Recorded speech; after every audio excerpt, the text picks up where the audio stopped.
तर नमस्कार मित्रांनो, तुमचं स्वागत आहे आपल्या ब्लॉगमध्ये. तर गाईज सकाळ सकाळी गेलतो क्लासला. तर इथे सरचा स्पीच दी होते काहीतरी. 15 वर्ष पूर्ण आली ती नाही याला पोराला. तर तुम्ही ओळखलाच असेल कोण आहे, कमेंटमध्ये सांगा लवकर.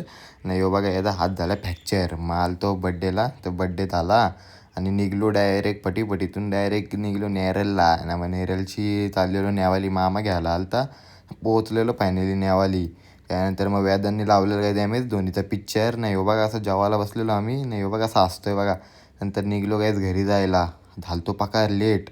असा सुसाट निघलो ना, डायरेक्ट थांबलोच नाही कुठं. नाही मग हो बघा लेट झालतो म्हणून हो बघा असा धावत निघला डायरेक्ट. मग काहीच फायनली ट्रेन आली. पोचलो काहीच टायमावरती थोडा तरी. त्यानंतर मग बसलेलो ट्रेनमध्ये बघा आम्ही दोघा. ना मग आलतो मित्राच्या बड्डेला रात्री.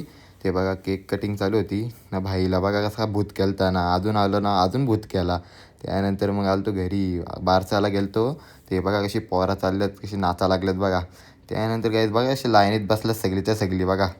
आणि एक पोराला तर काही डायरेक्ट मला बघून झटकाच लागला बघा, असा नाचा लागला. नंतर मग याला बोललो एक जिलेबीने काय नाही टाक अजून एक. बाईने अजून एक टाकली. त्यानंतर मग काही बघा पापड पण यांनी 2-2 टाकलं. सगळी जमा आली ती काय माहीत मी बसलेलं तर. त्यानंतर मग काहीच गेलतो गावात. नाही बघा यो पोऱ्या जास्तच बोलत याचा तोंडच बंद करून टाकला. चिकन टेपने डायरेक्ट बंदच करून टाकला. हे बघा कसं खातोय बघा घरी बसून एकटाच. हे बघा हे कसं पापड लाटतात काय करतात काय समजत नव्हता.